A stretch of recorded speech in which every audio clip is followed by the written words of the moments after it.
이 국민 참여 재판 형식으로 나흘간 재판이 이어졌는데 1심에서 당선 무효형인 벌금 500만 원을 선고받았습니다.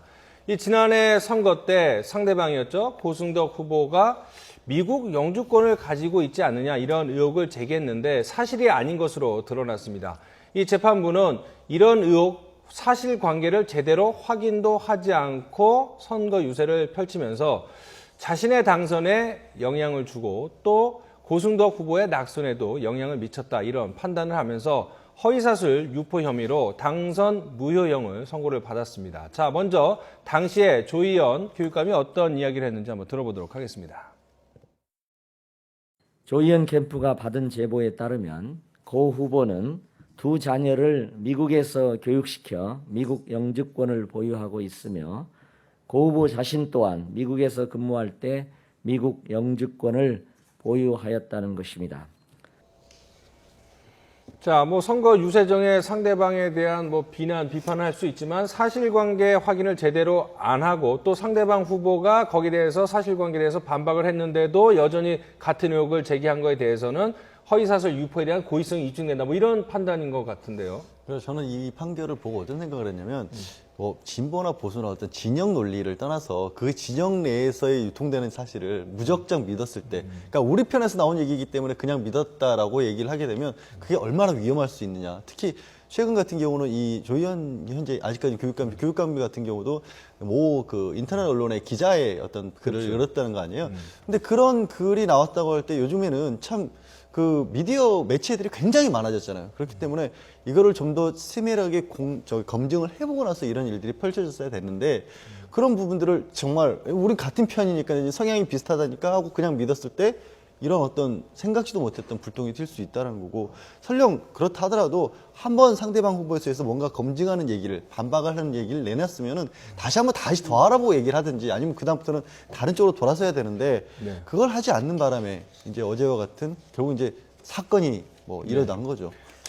지금 이제 말씀하셨지만 이제 인터넷 매체 기사를 본 것도 사실은 아닙니다. 네, 그렇죠. 인터넷 매체의 한 기자가 자신의 트위터에 이런 글을 올렸습니다. 한창 선거를 앞두고 두 후보가 치열하게 경쟁을 벌일 때인데 그 인터넷 매체 기자가 선거 한 일주일에서 한 2주일 전에 일주일 전 정도 되겠군요. 고승덕 미국 영주권 가지고 계시지요? 정말 한국의 교육을 걱정하십니까? 이 트위터 글이 의혹을 제기한 어떤 밑거름이 됐다라고 하는데 저거 하나 갖고서는 상대방 후보에 대해서 딱 기정사실하는 건 상당히 좀 위험한 것 같아요. 그러니까 24일에 그런 이제 그렇죠. 그런 기사가 나온 다음에 예. 5월 25일 바로 그 다음 날 국회 정론 그렇죠. 회관에서 예. 이제 기자회견을 했는데요. 네. 예, 그 대법원에서는 이런 그 허위 사실을 알고 있었냐 없었느냐 이제 이 부분에 있어서도 이번 그 국민참여재판에서 많이 또 다툼이 있지 않았습니까? 예. 근데 이 부분에 있어서는 그 대법원에서는 소명자료의 존재, 내용, 또 사실의 출처 인지 경위, 학력, 경력, 사회적 지위, 공표 경위와 시점, 파급 효과 이런 여러 가지를 종합해서 허위 사실인지를 알고 있었냐 없었느냐 이제 이런 점을 판단을 하고 있습니다. 그 조희연 교육감은 본인은 이런 것이 다 사실인 것으로 알았다. 이제 이렇게 그 재판 과정에서 예. 이제 무죄를 주장을 했는데요. 그 아까 말씀하신 것처럼 이런 부분에 있어서 전혀 예. 그 확인 절차를 이제 거치지 않았다. 예. 그러면 아무리 공명성 있는 이런 그 언론 매체 보도라고 하더라도 그것을 그대로 옮기면 안 되는 것이고 최소한의 사실 절차, 확인 절차는 거쳐야 된다는 것이죠. 네. 그래서 이런 점에서 네. 허위 사실을 알고 있었다는 점에 대해서 네. 국민참여재판의 배심원단 7명이 네. 모두 다 무죄를 선고를 했고요. 유죄를 선고했죠? 유죄를 선고를 네. 했고요. 이제 법에 의하면 네. 당선되지 못하게 할 목적으로 후보자나 그의 배우자 또 직계 좀비 속에 대해서 허위 사실을 이제 공표한 경우에는 최악 500만 원의 그 벌금형에 처하게 돼 있습니다. 네. 그러니까 이 기소된 사실 자체가 네. 유죄로 인정이 된다고 하면 네. 현재 100만 원 이상의 그 벌금형을 받으면 교육감직을 좀 박탈되게 되지 않았습니까? 그렇죠. 근데 500만 원 최하가 500만 원이기 때문에요. 네. 지금 이 사건에서 유죄가 인정이 계속 유죄가 된다면 조 교육감으로서는 그 교육감직을 좀 박탈당할 수밖에 없는 그렇죠. 그런 예. 상황이 있습니다. 자, 당시 뭐 양쪽이 서로 맞다 아니다 이렇게 주장을 했는데 그 주장 내용 한번 보면요. 5월 25일 날 그래서 그 다음 날이죠. 트위터에 이 글이 올라온 다음 날 25일 날 고승덕 후보는 이런 얘기를 했습니다. 92년 귀국 후에 2010년 단 한 차례 하와이를 간 이후에는 미국 땅을 밟은 적이 없다. 이렇게 얘기를 했고요.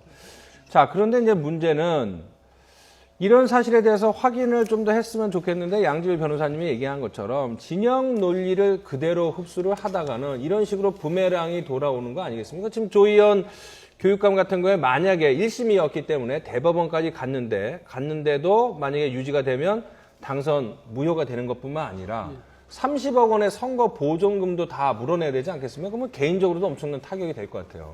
예, 그런데 이제 만약에 유죄가 인정되면 이제 선거 보조금도 내놔야 되는데 이제까지 내놓은 사람 별로 없다고 그래요. 그렇습니까? 그거 왜 그런지 모르겠어요. 그 나라 돈은 먼저 보는 사람이 그 국민 세금으로 해주는 거 아니에요? 전번에 광노현 그 전 교육감도 아마 지금 다 내놓지는 않았을 거예요. 아마 그다음에 그런 문제가 있는데 이것도 앞으로 제도를 좀 정비해가지고 반드시 그 제도라는 게 말이죠. 이 규정이 되어 있는데 그 규정이 안 지켜지면 그 제도는 있으나만 한 거거든요. 오히려 있는 게 더 문제는 제도가 자꾸 법이 국민적으로 불신을 받고 또 경시되고 무시되고 이렇게 되면 그 사회적으로도 상당히 심각한 문제고 그다음 그런 것도 있고 또 조희연 교육감 물론 뭐 고승덕 변호사도 그 당시 후보도 조희연 이 지금 교육감에 대해서 좀 말하자면 정확하지 않은 이야기를 했다고 그러죠. 무슨 통진당, 무슨 당원이 이렇게 이야기했지만 일단 그렇게 의문을 제기했더라도 상대방이 여기에 대해서 나 아닙니다. 이렇게 이야기하면 그걸로서 끝내야죠. 그 다음에 아닙니다 할 때는 진위를 확인을 해야 되는 거고 그 조희연 교육감이 나는 진실인 줄 알았다. 이렇게 말하려면 고승덕 당시 후보가 아니라고 했을 때 그때 진위를 자기가 스스로 확인을 했어야 되는데 확인한 노력을 안 기울이면서도 계속 나는 억울하다 이렇게 하면 그건 조희연 교육감이 좀 지나친 것 같고 그다음에 거기 보니까 무슨 그 자녀들 둘도 미국에서 교육을 받아서 영주권을 갖는데 그 말은 필요 없는 말인데도 굳이 한 이유는 뭐겠습니까? 그 고승덕 후보를 깎아내리기 위한 그 의도적인 그런 발언이었다 이렇게 보고요. 그 점에서는 앞으로 진보 저는 교육감을 우리는 진보 진영 우리는 보수 진영 이래서 플래카드에도 그렇게 붙이더라고요. 현수막에도 이러는 것부터가 문제 아닙니까? 왜냐하면 교육감은 말하자면 이제 고등학교까지 대개 그 교육을 아마 거의 전담하다시피 하는 그런 자리인데 초, 중, 고등학교 여기 이 교육을 책임지는 분이 그 이념적 성향을 그렇게 공표하고 그것을 제시하고 이렇게 해야 되는 건지 이 점에 있어서는 교육감 제도 그 자체의 그 개선도 중요하고 또 그런 식으로 진영을 스스로 플래카드나 이런 데 공공연히 게시하는 그것이 과연 옳은지 여기에 대해서도 다시 한번 진지한 검토가 필요하지 않나 이런 생각이 드네요. 예. 자, 지금 이제 교육감 직선제가 도입된 이후에 이제는 네 번째인데 공정택 교육감부터 시작을 해갖고 3명이 조희연 후보까지 합치면 조희연 교육감까지 합치면 3명이 지금 당선 무효가 됐거나 박탈됐거나 아니면 무용됐습니다. 보시면 공정택, 광노현, 문용린, 조희연 이렇게 되는데 문용린 교육감은 재판 중입니다. 자, 그러니까 어쨌든 4명 모두가 법정에 섰는데 그러면 직선제에 대한 뭔가가 좀 필요하지 않을까라는 생각도 들어요. 이게 이제 과연 직선제라고 하는 것이 이게 실제로 교육 현장, 특히 이제 서울시 같은 경우에 저렇게 4분이 연달아서 물론 문용린 후보 같은 경우 당선된 건 아니지만 저렇게까지 3명이 최소한 요 짧은 기간 내에 자리를 잃게 될 경우에는 교육 정책이라는 게 일관되게 추진되기가 어렵고 교육 정책이 그때그때 바뀐다는 얘기는 뭐냐면 학생들 같은 경우에는 학생들이 오래 학교를 다니는 게 아니잖아요. 초중고등학교 합의 12년이지만 정말 정작 중요한 시기는 몇 년씩 안 되는데 그때그때 그 안에서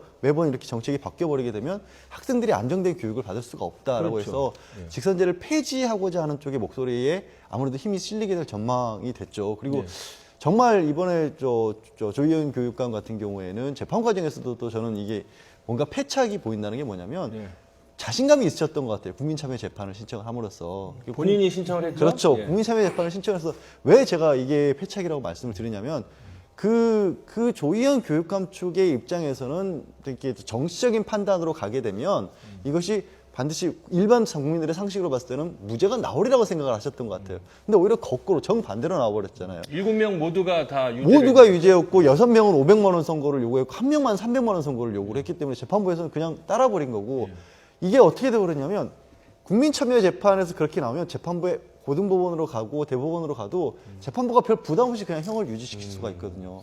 그렇잖아요, 사실은. 뭐 일반인들이 그렇게 나왔기 때문에. 그러니까 조희연 교육감 입장에서는 정치적인 판단을 우려해서 국민참여재판을 신청을 했는데. 그렇죠. 그것에 대해서 뭐라고 이의제기조차도 할 수 없는 상황에 빠져버린 거예요. 그래서 얼마만큼 제가 아까 처음에 말씀드린 것처럼 얼마만큼 그 자체의 논리 내에만 그 천착이 됐을 경우에 큰 피해를 입을 수 있는가를 좀 생각했으면 좋겠어요. 정치하시는 분들이. 그래서 교육 자치제에 대해서 제가 말씀을 좀 드리고 싶은데 지방 자치는 이제 행정 자치를 하는데 교육은 특수한 그런 분야이므로 교육 자치를 해야 된다 이렇게 얘기하잖아요. 그럼 같은 논리로 따지면 국가 건설에서는 건설 굉장히 중요하거든요. 그럼 건설 자치를 해야 되고 또 문화가 굉장히 중요하면 문화 자치도 해야 되는 겁니까? 그래서 그런 측면에서 볼 때 교육 자치다 이래서 교육만 이렇게 떼내서 저런 식으로 이 주민 직선제에 의해서 저렇게 뽑으면 이 교육감이요. 가장 교육적이어야 할 그런 지위인 교육감이 정치 논리에 휘둘리게 되거든요. 그게 지금 드러나고 있지 않습니까?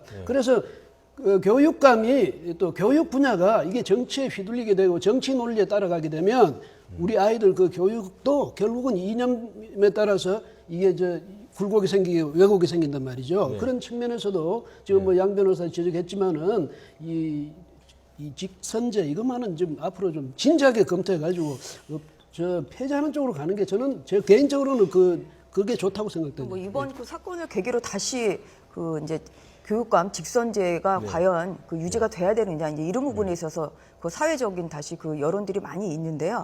그 저도 그 개인적으로는 그 결국은 교육의 중립을 이제 지키기 위해서 이렇게 시작한 이런 교육 자치를 위해서 시작한 이런 그 교육감 직선제가 그 현재 너무 정치 논리에 그 휩싸이고 있고 그 뭐 비근한 예로 2010년도 그 무상 급식 이제 파동으로 인해서 또 무상 복지 이런 정치권까지 그 파장이 미치는 이렇게 해서 그 교육 자체가 아니라 그 정치적 중립을 지금 지키지 못하는 이런 현실에서 과연 그 교육감 직선제가 필요한 것인지 이런 부분에 대해서 좀 더 그 좀 심도 깊은 논의가 필요하고요. 또 한 번 이번에 또 만약에 박탈이 된다고 한다면 또 다시 교육감 선거를 치러야 되거든요. 그래서 뭐 조희연 교육감이 그 선거 보전받은 30억을 내놓아야 되는 이런 개인적인 그 피해를 떠나서 다시 막대한 그 선거 비용이 그 그 보궐선거를 위해서 또 들어가게 됩니다. 그래서 이런 여러 가지 점을 봤을 때 현재 또 한국교총에서는 그 헌법 소원을 지금 제기한 상태입니다.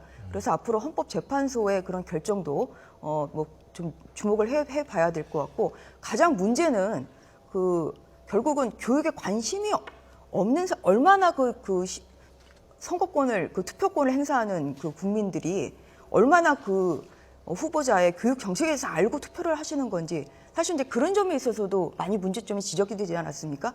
결국은 교육감이 영향을 미치는 것은 이제 그 고등학교 그 교육까지인데요.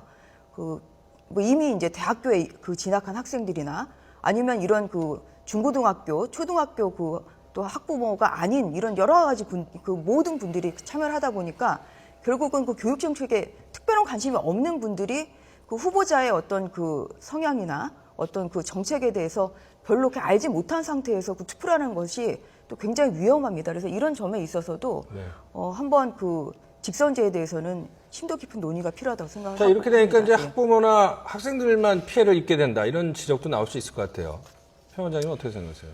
뭐 그럴 수밖에 없죠. 뭐 자꾸 중간에 교육감이 바뀌게 되면 정책도 오락가락하게 돼 있고 또 지금 말씀하신 대로 어마어마한 또 세금이 또 들어가야 되는 거 아닙니까? 여러 가지로. 문제는 이게 우리나라 이게 선거 문화가 또 근본적으로 문제인 것 같습니다. 선거는 축제여야 되는데 일단 대고 보자는 식이 많단 말이에요. 그러다 보니까 상대방 흠집내는 쪽으로 자꾸 하고 그리고 또 지금도 교육감이 되고 나서 얼마나 시간이 많이 지나갔습니까? 이게 뭐 2심 가고 대법원까지 가려면 시간이 꽤 갈 텐데 일단 무슨 잘못을 하면 바로바로 그 당시에 뭐 칭찬을 하든 무슨 벌을 주든 해야 되는데 선거 꼭 몇 년 있다가 이게 모든 판결이 끝나니까 그 사이에 또 뭐 교육감으로 계속 일을 해야 되는 거잖아요. 그러니까 어떤 자기 그 선거 기간 동안에 자기 행동에 대해서 이렇게 뒤돌아보고 조심하고 이러는 주의가 별로 되질 않는단 말이에요. 네. 그러니까 이런 선거와 관련된 재판은 좀 빨리빨리 진행을 해서 뭐 수개월 안에 판결이 나가게끔 해서 이런 잘못을 선거 기간에 있던 잘못들은 바로바로 판결 나서 어떤 결과를 볼 수 있게끔 해야 네. 그 어떤 세금 낭비도 줄이고 이렇게 되지 않을까 싶습니다. 이제 선거 판- 보증금도 예. 이게 선거 끝나고 바로 줄 게 아니라 네. 돈 좀 이따가 줘야지. 이거 줘놓고 받는다는 거 쉽지 않을 것 같아요. 네.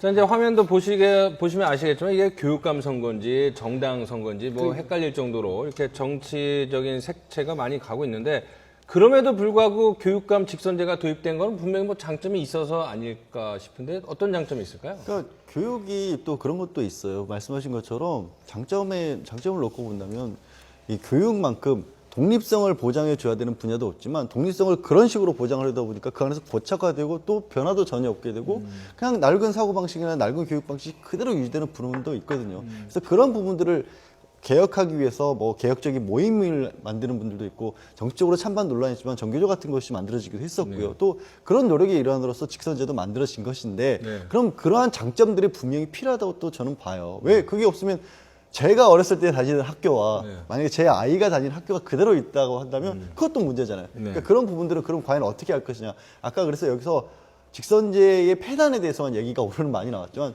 사실은 지금 말씀드린 것처럼 좀 장점도 분명히 그렇죠. 있거든요. 그러면 네. 그거를 어떻게 우리 사회가 흡수해서 어떻게 안정적으로 교육 정책을 유지하면서도 이런 부분을 조화를 시킬 것인가에 대해서는 정말로 정책적으로 심각한 논의가 필요한 상황이죠. 어떻게 이렇게 3명, 4명씩 계속해서 서울시 1000만이 사는 도시에서 그렇죠. 학생들이 몇 명인데 네. 9년, 4년 내에 이런 일이 벌어지고 있어요. 그러니까 교육 자치라는 의의는 좋은데요.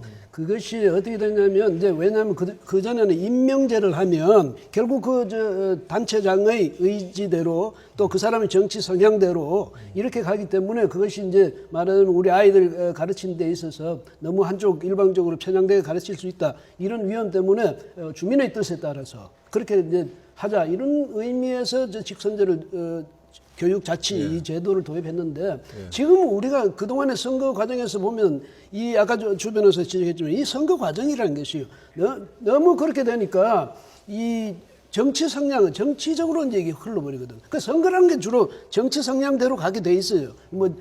그러니까 그 점에서 바로 스스로가 진보 후보, 뭐 나는 보수 후보 이렇게 현수막에까지 내걸고 할 정도로 공공연히 그걸 게시할 정도로 그렇게 됐기 때문에 더 그런 점에서는 직선제가 더 정치 성향을 유발하는 그런 제도가 되거든요. 그래서 제 생각에는 그 안에서 뭐 그 지방자치단체 그 안에 이제 의회가 있지 않습니까? 네. 서울 같으면 서울시 의회도 있고 또 아니면 애초에 그 교육위원회라든지 서울시 의회라든지 이런 데서 교육감 추천위원회를 만든다든지 이렇게 최대한 정치적인 중립성을 확보할 수 있는 그런 제도를 만들어서 이걸 풀어야지 우리나라 뭐 다른 나라도 마찬가지겠습니다만은 이것을 투표에 의해서 주민 직접 투표에 의해서 교육감을 선출한다 이렇게 되면 네. 반드시 그 정치 성향이 드러나게 되고 정치적인 투쟁이 생기게 되고 정치 진영 간에 또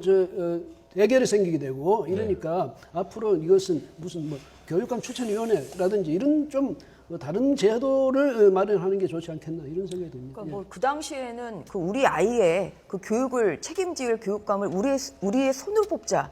이제 뭐 이런 생각들도 있었고요. 그 교육 그 중립적인 예. 이제 정치적 중립 이제 이런 필요성도 있었습니다만 지금 그 10년도 안 된 사이에 그 여러 그 교육감이 특히 이제 서울시 교육감 같은 경우는 다 임기를 못 마치고 그 다 낙마하시지 않았습니까? 그래서 뭐 일단 그 당시에 그 뭐 이런 그 이제 도입하게 된 이런 좋은 뜻은 있지만 또 하다 보면 시행착오가 생기기 때문에 이제 지금 이 10년이 안 된 현재 시점에서는 과연 이것이 필요한지에 대해서는 좀 진지한 논의가 필요하다고 생각을 합니다. 서울시 교육감 4명 그래픽 보시면 아시겠지만은 보면 이제 공정태 교육감부터 해서 또 이렇게 됩니다.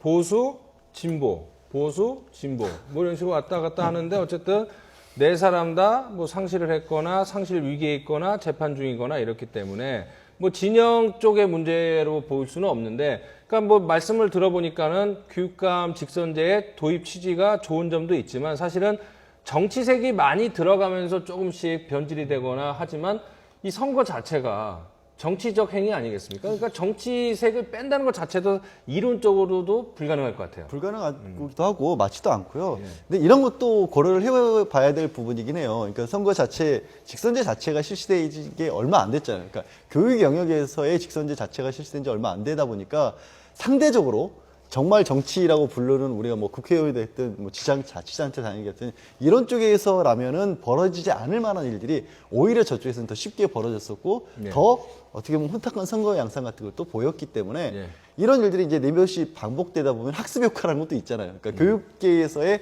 선거, 교육계에서의 선거, 정치 이런 부분에 있어서도 조금은 달라지면 또 한편으로는 아, 이런 일이 이제는 반복이 좀 덜 되지 않을까 하는 생각도 들고, 그거에 말씀하신 아까 좀 뭐 교수님 말씀하신 것처럼 안전장치로서의 어떤 간접적인 요소 같은 것을 또 중간적으로 도입하는 거, 뭐 위원회를 거친다거나 이런 것들도 한번 생각해 볼 수가 있겠죠. 같이 겸용하는 거를. 저 보수 진보 저런 식으로 이제 번갈아 가면서 하니까 뭐 좀 괜찮지 않겠냐 이런 생각도 할 수가 물론 있습니다. 그런데 이제 우리가 그간에 저 교육감이 새로 될 때마다 제시하는 정책이라든지 또 바로 직전 교육감이 보수 교육감 해놨던 거는 완전히 또 바꿔버린다든지 또 그 다음에 들어서는 사람은 또 그전 했던 것을 또 완전히 바꿔버린다든지 이런 위험성도 있거든요. 그런 점에서도 보면 이번에도 뭐 자사고 논란 파동이 있지 않았습니까? 이런 식이 되면 그 우리 그 아이들은 말이죠. 아이들에 대한 이 교육은 사실상 일관성을 갖고 세신성을 가져야 되는데 그게 안 되는 거고, 또 하나는 뭐냐면 우리 전교조라고 참교육을